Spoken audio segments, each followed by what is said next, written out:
Hello friends, I welcome you to રીપી e learning hub. મિત્રો, 11 March વાર્ષિક હિસાબનો દાખલો, જેમાં અત્યારે આપણે જોવા જઈએ છીએ ખાસ મહત્વના હવાલાવાળો એક દાખલો, એક્ઝામ્પલ નંબર 14, સ્વાધ્યાયનો 14મો દાખલો. એટલે ખાસ ધ્યાન આપીને મિત્રો સમજી લેજો અને ખાસ એની પ્રેક્ટિસ કરજો. જોઈએ સ્વાધ્યાયનો એક્ઝામ્પલ નંબર 14. ઓકે, રકમ આપી છે આપણને મિત્રો, ધર્મ અને કર્મ મૂડીના પ્રમાણમાં. ખાસ ધ્યાન આપજો, ધર્મ અને કર્મ બે ભાગીદાર છે. મૂડીના પ્રમાણમાં એક ભાગીદારી પેઢીનો નફો અને નુકસાન વહેંચતા ભાગીદારો છે. અત્યાર સુધી આપણે એવું આપતા હતા કે 2:3 આપી દીધું હોય નફા નુકસાનનું પ્રમાણ, અથવા કશું જ ના આપે તો સરખા હિસ્સે વહેંચે, આપણને ખ્યાલ છે 1:1 પ્રમાણમાં. પરંતુ અહીંયા કહ્યું કે ધર્મ અને કર્મ મૂડીના પ્રમાણમાં નફા નુકસાન વહેંચતા ભાગીદારો છે. તો જોઈએ મૂડી છે કેટલી. અહીંયા જુઓ, જમા બાકી મૂડી ખાતા ધર્મ અને કર્મ 1,40,000 અને 1,20,000 કુલ મૂડી છે. બરાબર. હવે જો મૂડીનું પ્રમાણ મિત્રો આપણે મેળવવું હોય તો આપણે કહી શકીએ પાછળના 4 મીંડા સરખા છે તે ઉડી જાય. આ પાછળના મીંડા જુઓ, બરાબર, એ 4 મીંડા ઉડી જાય. હવે આ 4 મીંડા ઉડી ગયા તો આપણને ખ્યાલ આવે બાકી વધ્યા 14/12. આપણે એમ કહી શકીએ 14/12. બરાબર, આ મૂડીનું પ્રમાણ થયું. જો એનું ટૂંકુરૂપ થતું હોય તો કરવાનું. તો આપણે ખ્યાલ આવે 14 અડધા 7 થઈ જાય અને 12 અડધા 6 થઈ જાય. મીન્સ મૂડીનું પ્રમાણ 7/6 થયું, અને જે 7/6 થયું એ જ નફા નુકસાનનું પ્રમાણ થશે. તો આપણે એમ કહી શકીએ કે અહીંયા નફા નુકસાનનું પ્રમાણ થશે 7/6.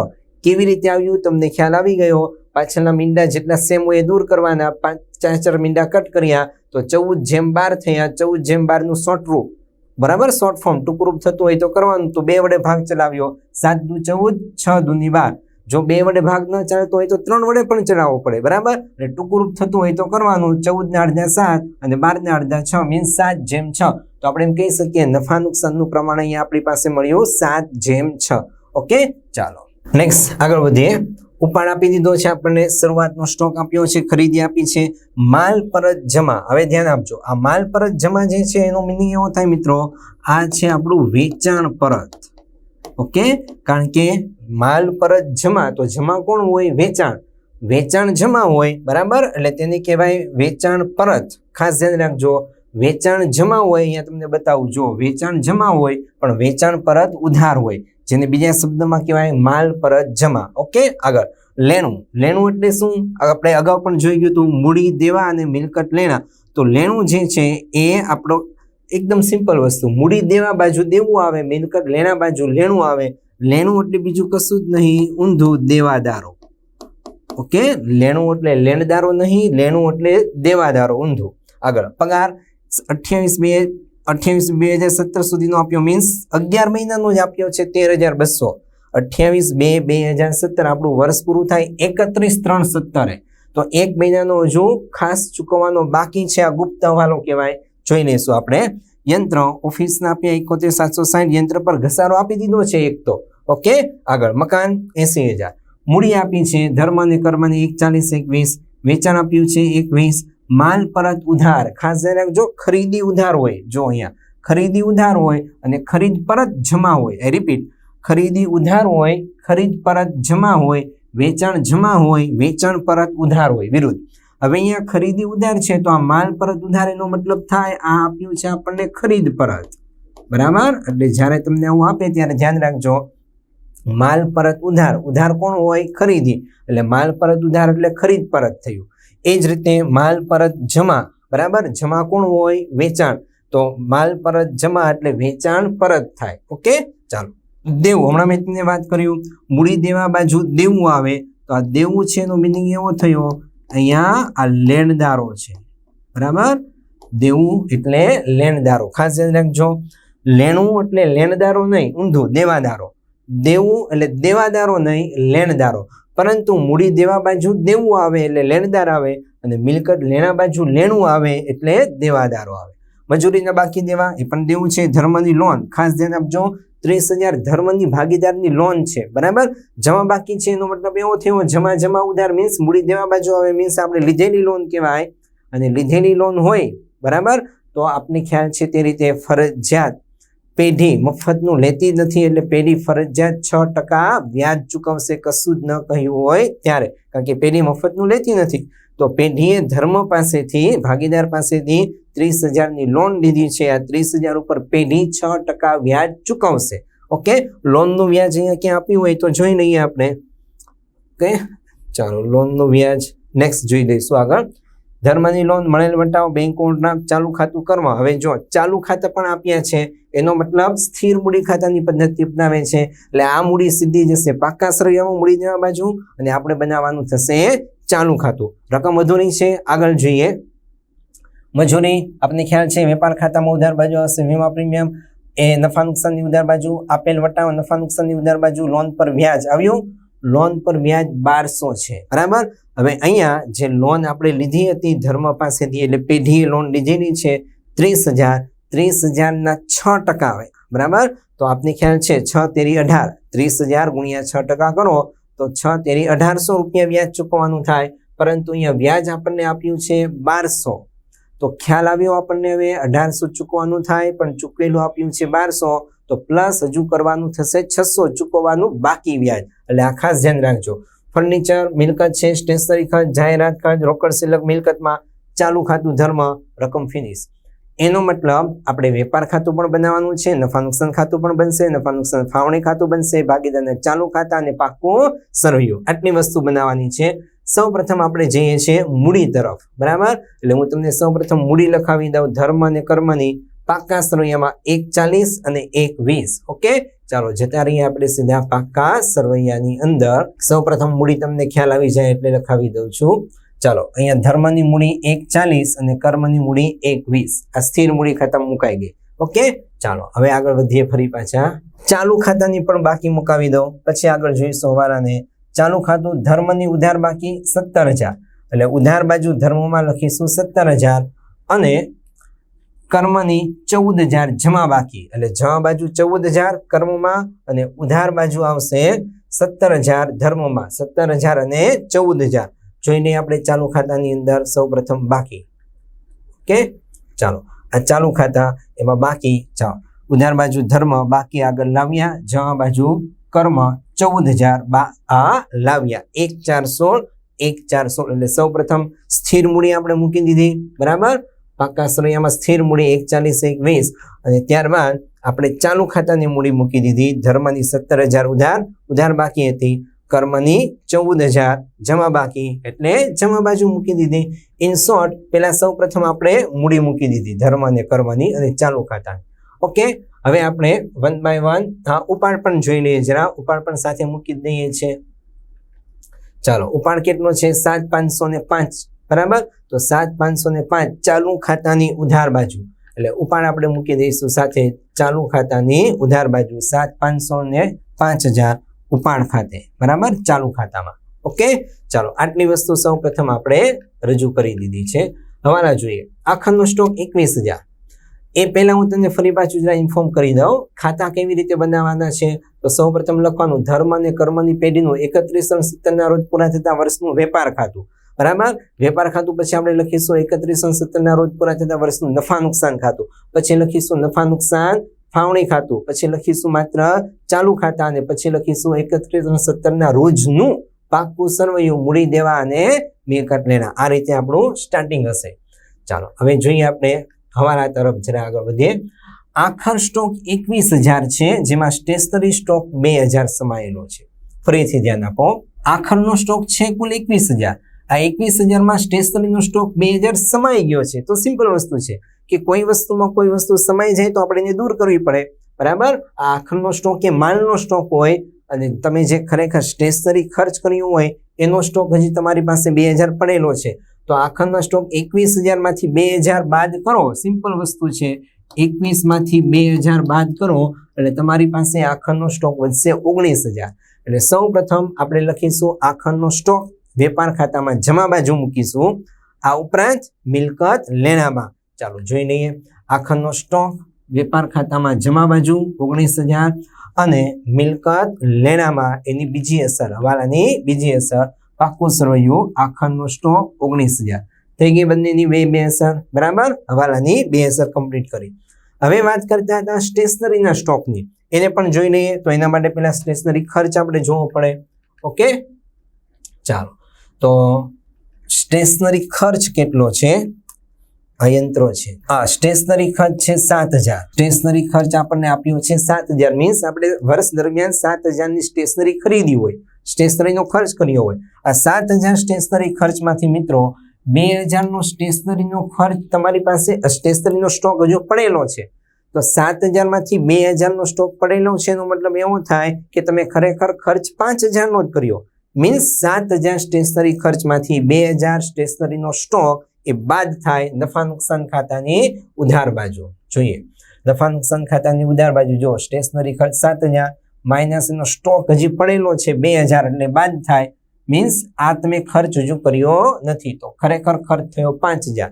બીજો હવાલો છે એટલે બીજી અસર, આ એક અસર થઈ. બીજી અસર સ્ટોક એટલે મિલકત, કોઈ પણ નો સ્ટોક હોય મિલકત એટલે પાક્કા સરવૈયામાં મિલકત લેણા બાજુ મૂકીશું. બીજી અસર આપણે પાક્કા સરવૈયામાં મિલકત લેણા બાજુ સ્ટેશનરી સ્ટોક 2,000 થઈ ગઈ. 2 અસર વેરી સિમ્પલ.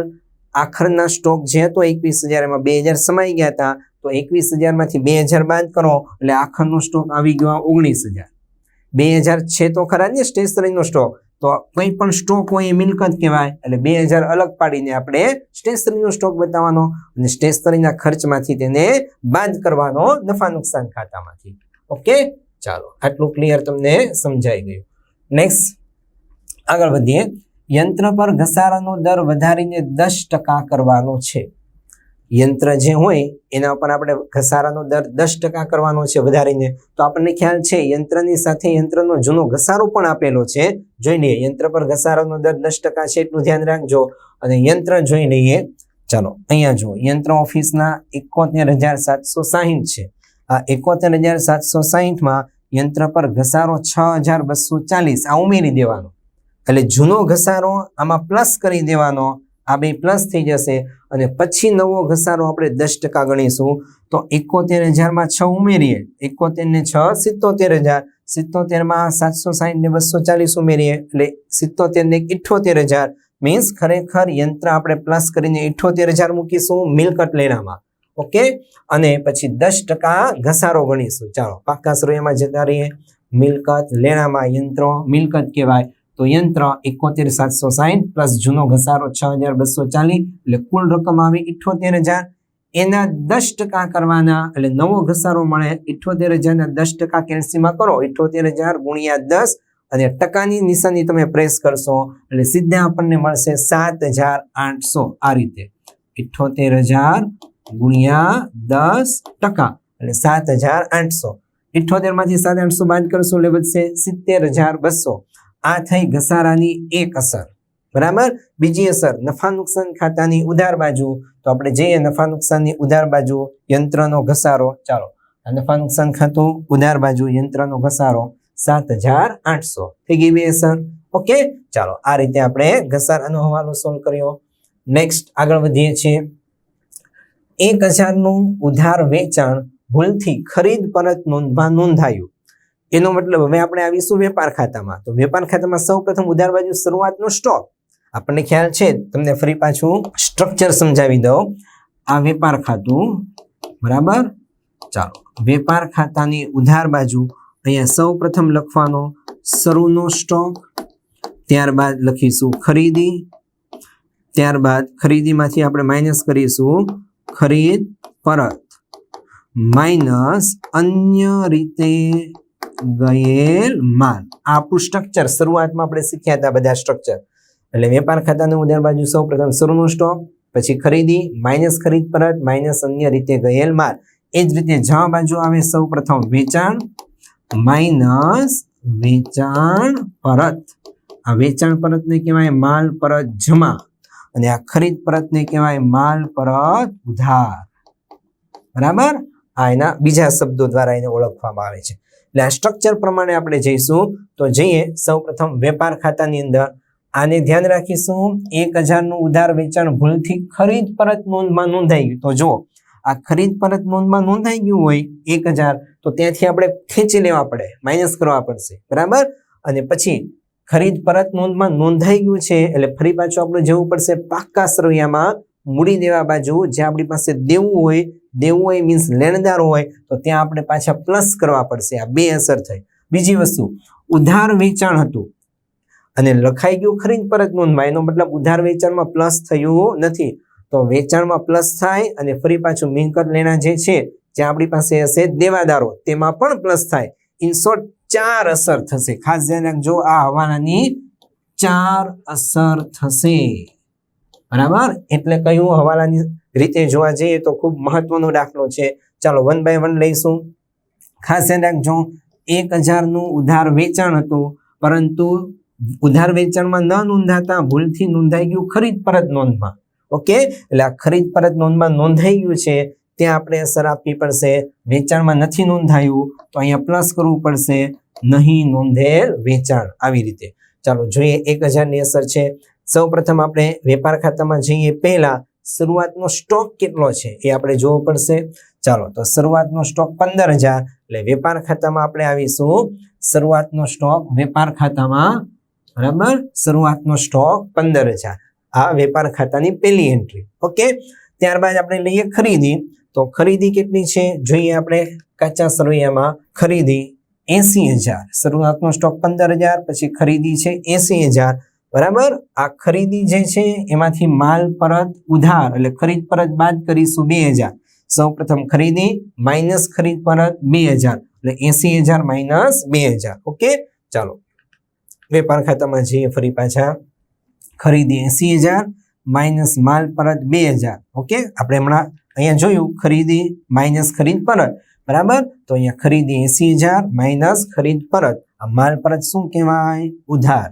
માલ પરત ઉધાર છે. બરાબર, એટલે આ ખરીદ પરત થયું. ઇન શોર્ટ આ આપણું છે ખરીદ પરત 2000. હવે આપણો હવાલો એવો હતો મિત્રો કે આ ખરીદ પરત એ ખરેખર હતું વેચાણનું. ચાલો ફરીથી બતાવો તમને હું. હતું 1000 નું ઉધાર વેચાણ ને ભૂલથી નોંધાઈ ગયું ખરીદ પરતમાં. એટલે ભૂલથી ખરીદ પરતમાં નોંધાઈ ગયું છે તો ત્યાંથી આપણે માઇનસ કરવું પડશે. તો આ જે આપણું માલ પરત ઉધાર છે 2000, એમાં 1000 બાદ કરવું પડે, એટલે અહીંયા પ્લસ કરવાનું. પ્લસ ભૂલથી ખરીદ પરત નોંધેલ. ઓકે, 1000, એટલે 78000 પ્લસ 1000 એટલે ખરેખર થયા 79000. જો ન આ રીતે ખ્યાલ આવ્યો અહીંયા પ્લસ કેવી રીતે થયું તો બીજી રીતે સમજાવું. આપણું માલ પરત ઉધાર એટલે ખરીદી માઇનસ ખરીદ પરત, આ વસ્તુ છે આપણી ખરીદ પરત. ખરીદ પરત કેટલું છે આપણું? 2000. બરાબર, આ 2000 જે છે મિત્રો એ 2000 માં શું થઈ ગયું? ભૂલથી ખરીદ પરત નોંધમાં 1000 નોંધાઈ ગયા. એટલે 2000 જે છે એમાં 1000 ભૂલથી નોંધાઈ ગયા. તો 2000 માં 1000 તો ભૂલથી નોંધાયેલા છે, તો ખરેખર ખરીદ પરત 1000 ની જ છે. બરાબર, એટલે 2000 માંથી 1000 તમે બાદ કરશો તો વધશે 1000. તો 80 માંથી તમે 1000 બાદ કરો તો સીધા મળે 79. સીધી વાત છે. આઈ રિપીટ, ફરીથી તમને જણાવી દઉં, 80000 જે રકમ છે, આ 80000 માંથી તમે 1000 બાદ કરો એટલે કેટલા મળે? 79. 1000 કેવી રીતે આવ્યા? ખરીદ પરત 2000 છે, પરંતુ એમાં ભૂલથી 1000 નોંધાઈ ગયા છે, એટલે 2000 માંથી 1000 બાદ કરો ભૂલથી નોંધાયેલા ખરીદ પરતના, તો ખરેખર ખરીદ પરત 1000 જ છે. તો 80 માંથી 1000 બાદ કરો એટલે 79. બરાબર, પણ સ્ટ્રક્ચરની રીતે જઈએ તો ખરેખર 80000 ખરીદી માઇનસ ખરીદ પરત, માલ પરત ઉધાર, એટલે આ ખરીદ પરત 2000 છે.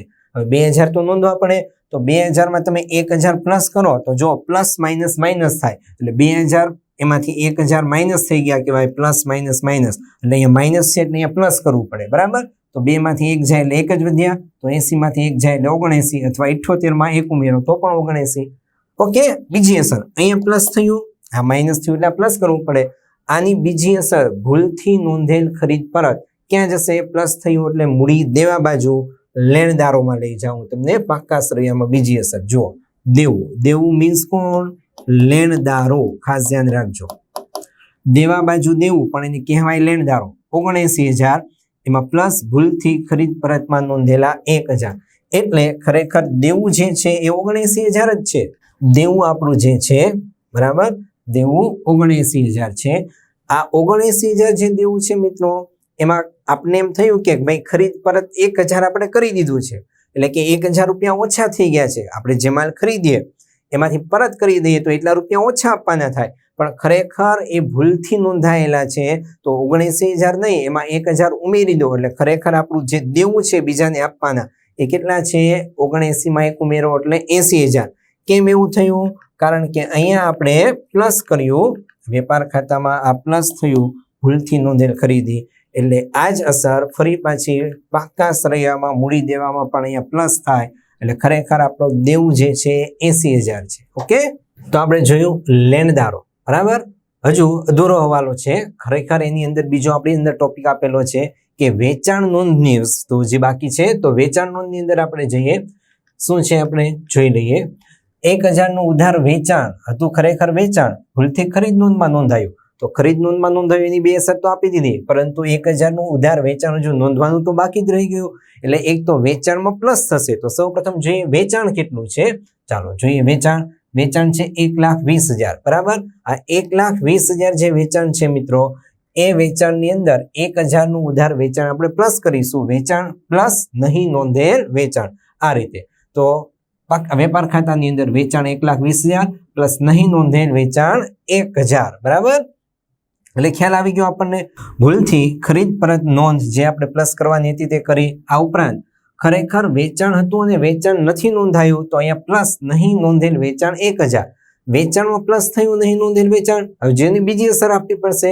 વેચાણની બીજી અસર થશે મિત્રો, આપને ખ્યાલ છે ત્યારે મિલકત લેણામાં. મિલકત લેણાની અંદર લેણું એટલે દેવાદાર. દેવાદારમાં પાછું પ્લસ કરવું પડશે 1,000. તો આપણે જઈએ પાકા સરવૈયામાં, અને પાકા સરવૈયાની અંદર મિલકત લેણામાં એમાં જોઈએ લેણુંનો એનો મિનિંગ થાય દેવાદારો. ઓકે, મેં તમને અગાઉ પણ કહ્યું લેણું એટલે લેણદાર નહીં, દેવાદારો. દેવાદારો એટલે લેણું 27,400, એમાં પ્લસ નહીં નોંધેલ વેચાણ 1,000. બરાબર, આ લેણું ક્યાં આપ્યું હોય તો આપણે ઉધાર બાકીમાં આપ્યું હોય કાચા સરવૈયામાં 27,400 પ્લસ નહીં નોંધેલ વેચાણ 1,000, એટલે કુલ થશે 28,400. લેણું જોઈ લઈએ આપણે ક્યાં આપેલું છે તે. ચાલો જો આ લેણું કાચા સરવૈયામાં ઉધાર બાજુ લેણું એટલે દેવાદાર 27,000. આ 27,400 જે છે મિત્રો, એ 27,400 માં પ્લસ કરવાના 1,000 નહીં નોંધેલ વેચાણના. એક અહીંયા નોંધ આપી 1,000 નહીં નોંધેલ વેચાણ, અને પાકા સરવૈયામાં લેણું 27,400 પ્લસ નહીં નોંધેલ વેચાણ 1,000, અને કુલ 28,400. ઇન શોર્ટ અહીં આપણે કહી શકીએ આ એક હવાલાની 4 અસર થઈ. બરાબર, કઈ કઈ જગ્યાએ 4 અસર થઈ ફટાફટ તમને રિવાઇઝ કરાવી દઉં. 1,000 ની જે 4 અસર થઈ તે એક અહીંયા ખરીદીમાં ભૂલથી નોંધેલ હતી, એટલે માલ પરતમાં આપણે અહીંયા બાદ કર્યું. 2,000 માંથી 1,000 બાદ કર્યું ખરેખર, એટલે 80 માંથી 1,000 જાય એટલે 79. બરાબર, આમ પ્લસ થયું. આ એક અસર. બીજી અસર અહીંયા વેચાણમાં નહીં નોંધેલ વેચાણ પ્લસ થયું 1,000. આ ઉપરાંત ખરીદીમાં અને વેચાણમાં એટલે લેણદાર અને દેવાદારમાં, એટલે આપણે પાકા સરવૈયામાં બીજી અસર આપી. ત્રીજી અને ચોથી દેવું એટલે લેણદાર પ્લસ ભૂલથી ખરીદ પરત નોંધમાં નોંધેલા 79 ને 80,000, અને અહીંયા લેણું દેવાદારો 27,400 પ્લસ નહીં નોંધેલ વેચાણના 1,000. કુલ 4 અસર થઈ. અને આવો દાખલાની અંદર આવો હવાલો ખાસ પૂછાય છે, એટલે ખાસ ધ્યાન રાખજો. હતું ઉધાર વેચાણ નોંધ નથી થઈ, એટલે આપણે વેચાણમાં પ્લસ કરવાનું, અને લેણું એટલે દેવાદારમાં પણ પ્લસ કરવાનું, અને ખાસ અહીંયા આપણે આપેલું છે દેવું એટલે લેણદારમાં, અને ત્યાં ખરીદ પરતમાં અસર આપી. ઓકે, નેક્સ્ટ આગળ વધીએ. હવાલો ખાસ સારો એવો સમજી લીધો.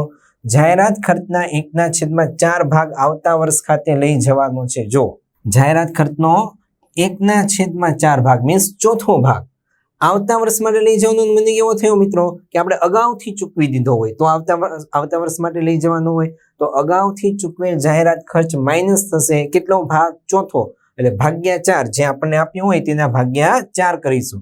જોઈએ જાહેરાત ખર્ચ છે કેટલું આપણી પાસે. ચાલો જાહેરાત ખર્ચ છે 36,000. બરાબર, જાહેરાત ખર્ચ આપણને આપ્યું છે 36,000. આ 36,000 જે છે એનો ચોથો ભાગ તો આપણે અહીંયા તમને સમજાવવા માટે લખું છું 36,000 ભાગ્યા 4 9 ચોક 36 મીન્સ 9,000 રૂપિયા આપણે આવતા વર્ષના ચૂકવી દીધા છે, મીન્સ અગાઉથી ચૂકવી દીધા. તો 36,000 સૌ પ્રથમ નફા નુકસાનની ઉધાર બાજુ માઇનસ 9,000 અગાઉથી ચૂકવે. બરાબર, આ રીતની ગણતરી આવશે. ત્યાં જોઈ લઈએ આપણે એટલે ખ્યાલ આવશે. નફા નુકસાન ખાતાની ઉધાર બાજુ. ચાલો વેપાર ખાતું, આ નફા નુકસાન ખાતું. એમાં જાહેરાત ખર્ચ 36,000 માઇનસ અગાઉથી ચૂકવે જાહેરાત ખર્ચ 9,000. કેવી રીતે આવ્યા? ફરી પાછું લખી દઉં. ચોથો ભાગ 36,000 ગુણ્યા 1/4. બરાબર, એટલે 9,000 રૂપિયા આવે. તો 36,000 માઇનસ 9,000. બરાબર, આ ગણતરી અહીંયા મીન્સ અગાઉથી ચૂકવેલ છે. 36 માંથી 9 જાય તો 27,000 અગાઉથી ચૂકવ્યું. જો પ્લસ થાય તો આની આ જ બાજુ, આની આજુબાજુ એટલે શું? મૂડી દેવા બાજુ પાકા સરવૈયામાં. માઇનસ થાય તો વિરુદ્ધ બાજુ એટલે મિલકત લેણા બાજુ, કારણ કે અગાઉથી ચૂકવી દીધો છે તો આપણે ધારીએ તો પાછો લઈ શકીએ. તો બીજી અસર હશે મિલકત લેણામાં અગાઉથી ચૂકવેલ જાહેરાત ખર્ચ 9000. ચાલો છે અહીંયા મિલકત લેણા બાજુ પાકા સરવૈયામાં અગાઉથી ચૂકવેલ જાહેરાત ખર્ચ 9000. Very simple. ઓકે, નેક્સ્ટ આગળ વધીએ છીએ. હવાલા બધા કમ્પ્લીટ થઈ ગયા, ફિનિશ. હવે જઈએ આપણે કાચા સરવૈયાની અંદર બાકી. તો સૌપ્રથમ ઉપાડ આવી ગયો 7500 ને 5000 આપણે મૂકી દીધો છે. ક્યાં મૂક્યો? ચાલુ ખાતાની અંદર ઉધાર બાજુ. શરૂઆતનો સ્ટોક એ પણ આવી ગયો. ખરીદી માઇનસ ખરીદ પરત, બરાબર, બંને આવી ગયું. વેચાણ જવા બાજુ વેચાણ લખ્યું આપણે, વેપાર ખાતામાં વેચાણ પરત બંને આવી ગયું. લેણું આવી ગયું. પગાર, ચાલો પગાર ક્યાં આવશે? તો પગાર નફા નુકસાન ખાતાની ઉધાર બાજુ 17200. પણ ધ્યાન રાખજો બીજા મહિના સુધીનો જ છે, મીન્સ 11 માસનો આપ્યો. 11 માસનો કેટલો આપ્યો? 13200. તો આપણને ખ્યાલ આવે 13200 ભાગ્યા આપણે 11 માસ કરીશું, 11 મહિનાનો થાય, કારણ કે આપણું વર્ષ ત્રીજા મહિનામાં પૂરું થાય, બરાબર. તો ત્રીજા મહિનામાં પૂરું થાય ત્યારે 12 વર્ષ થાય. તો બીજા મહિના સુધીનો આપ્યો એટલે 1 મહિનાનો ઓછો આપ્યો, મીન્સ 11 મહિનાનો. 13200 જે પગાર છે એ 11 મહિનાનો આપ્યો છે. તો 13200 ભાગ્યા 11 કરશો તમે કેલ્સીમાં એટલે તમને મળશે 1200 રૂપિયા. તો એનો મતલબ એવો થયો આ 11 માસનો આપ્યો અને હજુ 1 મહિનાનો પ્લસ ચૂકવવાનો બાકી પગાર. ઓકે, પગાર લઈએ નફા નુકસાન ખાતાની ઉધાર બાજુ 13200. ચાલો નફા નુકસાન ખાતાની ઉધાર બાજુ પગાર આપણે ચાલો અહીંયા રહ્યો પગાર 13200, બરાબર, પ્લસ ચૂકવવાનો બાકી 1200. કેવી રીતે આવ્યો? તો 13200 ભાગ્યા 11 માસ એટલે 1 મહિનાનો મળે 1200. તો આ જે આપ્યો છે 13200 એ 11 મહિનાનો છે, બીજા મહિના સુધી. બીજા મહિના પછી ત્રીજો મહિનો આવે, આપણું વર્ષ ત્રીજા મહિનામાં પૂરું થાય, એનો મતલબ 1 મહિનાનો ચૂકવવાનો બાકી. 13200 ભાગ્યા 11 માસ એટલે 1 મહિનાનો 1200 મળે, પ્લસ 1200 કરશો એટલે આખા વર્ષનો પગાર થયો 14400. પ્લસ થયું ચૂકવવાનું બાકી એટલે તેની તે જ બાજુ મીન્સ મૂડી દેવા બાજુ, કારણ કે ચૂકવવાનું બાકી એટલે દેવું થયું. તો મૂડી દેવામાં આપણે લખીશું પગાર ચૂકવવાનો બાકી 1200 પાકા સરવૈયામાં જોઈએ. ચૂકવવાનો બાકી પગાર 1200. Okay, very simple. પ્લસ થાય તો તેની તે જ બાજુ, માઇનસ થાય તો વિરુદ્ધ બાજુ, જે રીતે આપણે અહીંયા જોયું અગાઉથી ચૂકવેલ જાહેરાત ખર્ચ. આટલું સિમ્પલ વસ્તુ છે યાદ રાખવા માટે. નેક્સ્ટ આગળ વધીએ. ચાલો પગાર પછી યંત્રો આવી ગયો, યંત્રનો ઘસારો પણ આવી ગયો મિલકતમાં.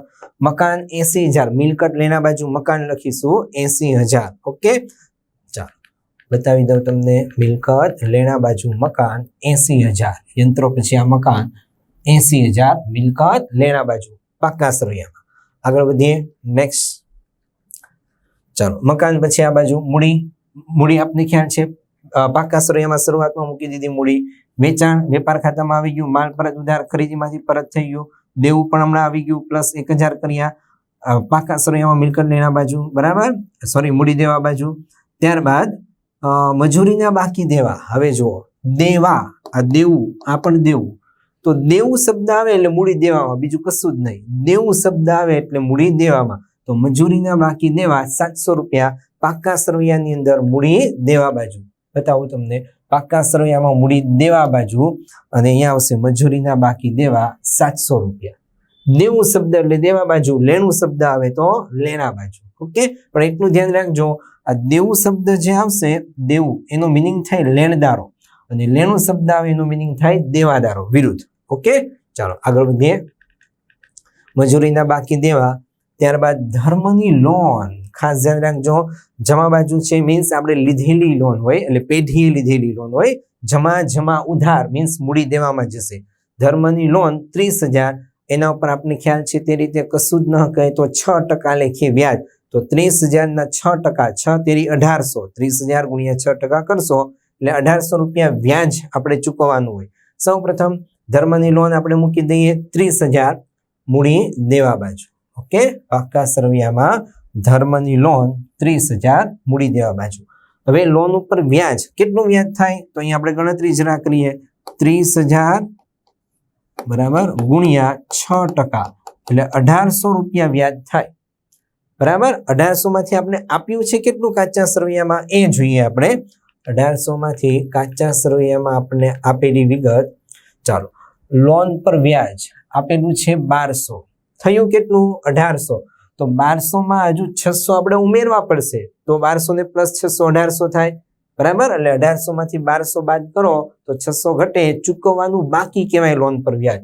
લોનનું વ્યાજ ખર્ચ છે. નફા નુકસાન ખાતાની ઉધાર બાજુ જઈએ, નફા નુકસાનની ઉધાર બાજુ લોન પર વ્યાજ ધર્મ 1200 પ્લસ ચૂકવવાનું બાકી 600 થઈ ગયા 1800. ક્યાંથી આવી 1800? અહીંયા ફરી પાછી ગણતરી બતાવી દઉં તમને હું. કુલ 30,000ની લોન, એના ઉપર કશું જ ન કહે તો 6% લેખે લોન પર વ્યાજ ચૂકવવું પડે લીધેલી લોન પર. જોજો તો 30,000 ના 6% 1800 થઈ ગયા 1800. 1200 આપેલા છે, 600 ચૂકવવાના બાકી. ઓકે, આ 600 ચૂકવવાના બાકી છે એનો મતલબ એવો થયો દેવું થયું. તો મૂડી દેવા બાજુ 600 રૂપિયા. પાક્કા સરવૈયામાં આપણે જઈએ, મૂડી દેવા બાજુ જો અહીંયા ચૂકવવાનું બાકી ધર્મની લોનનું વ્યાજ 600 થઈ ગયું. 1200 પ્લસ 600 એટલે 1800, એમાં 600 ચૂકવવાનું બાકી છે. નેક્સ્ટ આગળ વધીએ મિત્રો. ચાલો, ધર્મની લોન આવી ગઈ. મળેલ વટાવ આવક છે, બરાબર. આપેલ વટાવ હોય તો નફા નુકસાનની ઉધાર બાજુ. મળેલ વટાવ એટલે રૂપિયા આવે કોઈ પણ, મળેલ વ્યાજ, મળેલ ભાડું, મળેલ દલાલી, મળેલ કમિશન, મળેલ વ્યાજ, એ રીતે મળેલ વટાવ. તો આવક છે એટલે નફા નુકસાનની જમા બાજુ 6,600 રૂપિયા મળેલ વટાવ નફા નુકસાન ખાતાની જમા બાજુ. ચાલો, છે મળેલ વટાવ 6,600 નફા નુકસાનની જમા બાજુ. આગળ વધીએ મિત્રો. મળેલ વટાવ પછી બેંક ઓવરડ્રાફ્ટ. ધ્યાન રાખજો, બેંક ઓવરડ્રાફ્ટ 2800 રૂપિયા દેવું છે, બરાબર. તો દેવું છે એટલે મૂડી દેવા બાજુ જમા. આ બાજુ જે વિગત જમા હોય ને મિત્રો, એ જો વેપાર ખાતામાં આવે તો જમા. ફરી પાછું તમને યાદ અપાઈ દઉં, ન ખ્યાલ આવે તો. જેમ કે વેચાણ જો જમા છે, બરાબર, વેચાણ જમા છે તો જો વેપાર ખાતાની જમા બાજુ આવે. વેચાણ જમા છે એટલે વેપાર ખાતાની જમા બાજુ આવે, બરાબર. આ ઉપરાંત એટલે જમા ઉધાર, એમ હું તમને નિયમ યાદ રાખવા માંગુ છું. વેપાર ખાતામાં જમા આવે, વેપાર ખાતામાં વિગત આવતી હોય તો, બરાબર. આ ઉપરાંત બીજું એક વસ્તુ સમજાવું, મળેલ વટાવ. ચાલો, મળેલ વટાવ. તો મળેલ વટાવ એ વેપાર ખાતામાં ન આવે, નફા નુકસાન ખાતામાં આવે. તો નફા નુકસાનમાં પણ જમા બાજુ આપણે લખ્યું. એટલે આ જમા બાજુની વિગત જો વેપાર ખાતામાં આવતી હોય તો જમા બાજુ જ રહે, નફા નુકસાનમાં આવતી હોય તો પણ જમા બાજુ રહે. પરંતુ પાકા શ્રેણીમાં આવતી હોય તો આ જમાની વિગત ડાબી બાજુ મૂડી દેવામાં જાય, બરાબર. એટલે ધ્યાન રાખજો, આ દેવું આપણે લખ્યું મૂડી દેવા બાજુ, મજૂરીના બાકી લખ્યા દેવા, મૂડી દેવા બાજુ, દેવું છે એટલે દેવા બાજુ. ઇન શોર્ટ, જમા ઉધાર, ઉધાર જમા. ઉધારની વિગત જો વેપાર ખાતામાં આવે તો ઉધાર, જેમ કે ખરીદી, વેપારમાં ઉધાર લખ્યું. પગાર, નફા નુકસાનમાં ઉધાર લખ્યું. વેપારમાં ને નફા નુકસાનમાં ઉધારનું ઉધાર જ થાય, પણ જો પાકા શ્રેણીમાં આવે તો બાજુ બદલાઈ જાય, એટલે કે જમા બાજુ મિલકત બાજુ જતી રહે. જેમ કે યંત્ર, તો યંત્ર જતી રહે પાકા સરવૈયામાં મિલકત લેના બાજુ. આવો સિમ્પલ નિયમ યાદ રાખવાનો. બેંક ઓવરડ્રાફ્ટ 2800 જમા છે, ઓવરડ્રાફ્ટ છે દેવું કહેવાય, એટલે પાકા સરવૈયામાં મૂડી દેવા બાજુ જશે. Bank overdraft 2800. વેરી સિમ્પલ યાદ રાખવું. ઓકે, ચાલો નેક્સ્ટ આગળ વધીએ. ત્યારબાદ હતું ચાલુ ખાતે કર્મ. તો આપણે ચાલુ ખાતાની જમા બાકીમાં મૂકી દીધું છે કર્મની રકમ 14,000. ઓકે, આગળ વધીએ. મજૂરી આપણે ખ્યાલ છે વેપાર ખાતાની અંદર આવે, ઉધાર છે એટલે ઉધાર, વેપાર ખાતામાં ઉધાર બાજુ મજૂરી. જોઈ લઈએ, વેપાર ખાતામાં ઉધાર બાજુ મજૂરી. ઓકે, ચાલો 1600 મજૂરી, વેરી સિમ્પલ. આગળ વધીએ ફરી પાછા. મજૂરી 1600 પછી વીમા પ્રીમિયમ 1800, આપેલ વટાવ 3200, બંને ઉધાર બાજુ. વીમા પ્રીમિયમ 1800, આપેલ વટાવ 1800. ક્યાં આવશે? નફા નુકસાનમાં. એ વેપારમાં ના આવે તો ઉધારનું ઉધાર જ રહે. 1800 ને 3200 નફા નુકસાન ખાતાની ઉધાર બાજુ. ચાલો, 1800 અને 3200 વીમા પ્રીમિયમ 1800, વીમા પ્રીમિયમ આપેલ વટાવ 3200, બરાબર. વીમા પ્રીમિયમ 1800, આપેલ વટાવ 3200, ઉધારનું ઉધાર જ રહેશે. આગળ જોઈએ. વીમા પ્રીમિયમ આપેલ વટાવ, લોન પર વ્યાજ, અસર હમણાં કરી. ફર્નિચર મિલકત છે, બરાબર. મિલકત લેણા બાજુ ઉધાર જમા. મિલકત લેણામાં આવે 87,000. માત્ર ફર્નિચર, કોઈ હવાલો છે નહીં, તો મિલકત લેણામાં ફર્નિચર 87,000. ઓકે, ચાલો આગળ વધીએ. ફર્નિચર પછી સ્ટેશનરી ખર્ચ અને જાહેરાત ખર્ચ. સ્ટેશનરી ખર્ચમાં હવાલો હતો કે સ્ટેશનરીનો સ્ટોક 2000 સમાયેલો હતો, એટલે નફા નુકસાનમાં આપણે સ્ટેશનરી ખર્ચ લખ્યું જ ઓલરેડી, અને એમાંથી 2000 બાદ કર્યા આખર સ્ટોકમાં સમાયેલા. છતાં ફરી પાછું તમને અહીંયા જાણ કરી દઉં, સ્ટેશનરી ખર્ચ 7,000 છે. નફા નુકસાનમાં સ્ટેશનરી ખર્ચ 7,000 માઇનસ સ્ટોકના સમાયેલા 2000. આ ક્યાં હતા? તો હવાલા નંબર 1માં હતા. હવાલા નંબર 1માં એ બાદ કરવાના, અને સ્ટોક પાછો આપણે લખ્યો મિલકત લેણા બાજુ. ઓકે, ચાલો. જાહેરાત ખર્ચ એ પણ આવી ગયું, બરાબર. જાહેરાત ખર્ચ આપણે લખ્યો 36,000. અને એનો હવાલો પણ સોલ્વ કર્યો આપણે. જાહેરાત ખર્ચ ચોથો ભાગ નફા નુકસાનમાંથી માઇનસ કરીને અગાઉથી ચૂકવેલ. ઓકે, ફરી પાછું બતાવી દઉં તમને. જાહેરાત ખર્ચ નફા નુકસાનની અંદર 36,000 માઇનસ અગાઉથી ચૂકવેલ 9,000. અને બીજી અસર આપી આપણે મિલકત લેણામાં અગાઉથી ચૂકવેલ જાહેરાત ખર્ચ. ઓકે, ચાલો જાહેરાત ખર્ચ પછી રોકડ સિલક મિલકત કહેવાય, એટલે મિલકત લેણા બાજુ. અને ચાલુ ખાતું ધર્મનું એ તો લખી જ નાખ્યું. રોકડ સિલક 51,200, તો 51,200 રોકડ સિલક મિલકત લેણામાં. ચાલો 51,200 મિલકત લેણામાં. ઓકે, ઇન શોર્ટ બધી જ વિગતો હવે કમ્પ્લીટ ફિનિશ થઈ ગઈ છે. ચાલો હવાલા પણ બધા પૂરા થઈ ગયા. ચાલુ ખાતું ધર્મનું 17,000 હતું, એ ઓલરેડી આપણે ચાલુ ખાતું 17,000 ધર્મનું ઉધાર બાકી, તો આપણે ચાલુ ખાતામાં ઉધાર બાકી 17,000 લખેલા છે. જો છે 17,000 અને અહીંયા જમા બાકી કર્મના 14,000. ઓકે, ચાલો હવે આપણે જઈએ વેપાર ખાતાને ક્લોઝ કરવા. તો જો ઉધાર બાજુ શરૂનો સ્ટોક 15,000, ખરીદીમાંથી બધી હવાલાની વિગત બાદ કરી, મજૂરી લખી. ઓકે, આ 15,000, 79,000 ને 16,000 નો સરવાળો તમે કરો. આ બાજુ જમા બાજુ 1,18 અને આખો સ્ટોક 1,19 નો સરવાળો કરો, તો જમા બાજુનો સરવાળો વધી જશે 1,37,000, 1,37,000. 1,37,000 માંથી તમે આ 3 15,000, 79,000 ને 16,000 બાદ કરશો, અહીંયા મળશે પ્રશ્ન ચિહ્ન 41,400 કાચો નફો. કેમ? જમા બાજુની આવક વધારે છે, તો આવકમાંથી ખર્ચા ઉધાર બાજુના બાદ કરતો, એટલે બાદ કરતા મળશે આપણને રકમ કાચો નફો 41,400. ક્યાં જશે? નફા નુકસાન ખાતાની જમા બાજુ આવી ગયો 41,400. એમાં મળેલ વટાવ એક જ આવક છે, એને પ્લસ કરવી પડે.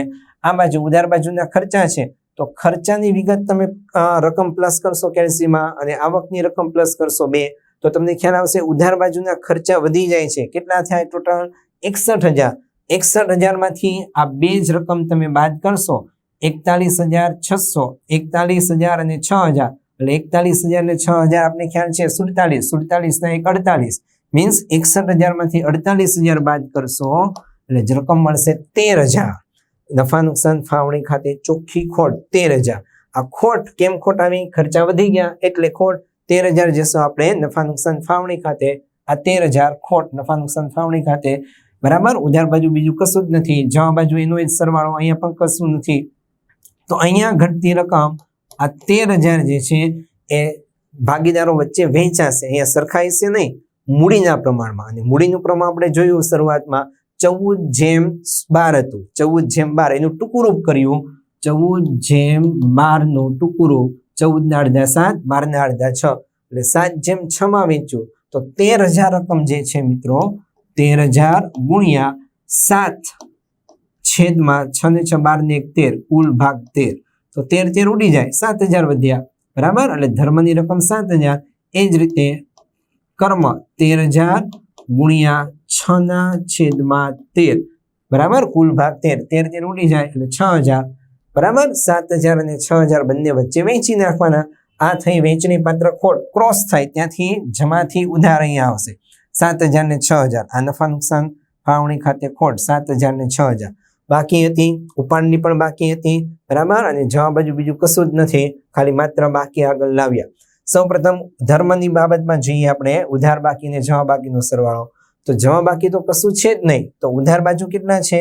17,000, 7,500 ને 7,000. તો 3 નો સરવાળો હવે 31,500. ઉધાર બાજુ વધારે છે, જમા બાજુ મૂકતા અહીંયા ખૂટતી રકમ પ્રશ્ન ચિહ્ન બાકી આગળ લઈ ગયા 31,500.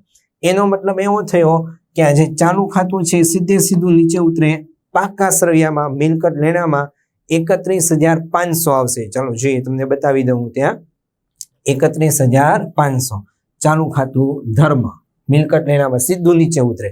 બરાબર, હવે કર્મની વાત કરીએ તો કર્મની અંદર બાકી આગળ લાવ્યા 14,000 હતી. બરાબર, ઉધાર બાજુ 5 ને 5 6, બે જ રકમ છે, તો 5 ને 6 11,000 બાદ કરો એટલે 14,000 મોટી રકમમાંથી 11,000 બાદ કરશો તો ઘટતી રકમ મળશે 3,000. પ્રશ્ન ચિહ્ન. બરાબર, બાકી આગળ લઈ ગયા 3,000. ઉધાર બાજુ છે તો એટલે સીધે સીધું નીચે ઉતરશે 3,000 રૂપિયા, એટલે મૂડી દેવા બાજુ કર્મનું ચાલુ ખાતાની રકમ. બરાબર, 3,000 રૂપિયા ચાલુ ખાતું કર્મ પૂરું. ચાલુ ખાતું હવે બીજું કશું જ નથી કરવાનું, મૂડી દેવાનો સરવાળો અને મિલકત લેણાનો સરવાળો. સરવાળો 1 બાય 1 તમે કરશો કે એલસીમાં 3,78,300 દેખાશે. લેણાનો કરશો મિલકત લેણાનો 1 બાય 1 એટલે ત્યાં પણ 3,78,300 દેખાશે. અહીંયા તમારો દાખલો પૂરો 11 માર્ક્સનો આ દાખલો. ઓકે, ખૂબ મહત્વનો દાખલો છે મિત્રો, એટલે ખાસ એની પ્રેક્ટિસ કરીને રાખજો. પરીક્ષામાં આ રીતના ટોપિક આપને પૂછાય છે ખાસ. Okay, thank you very much for watching this video.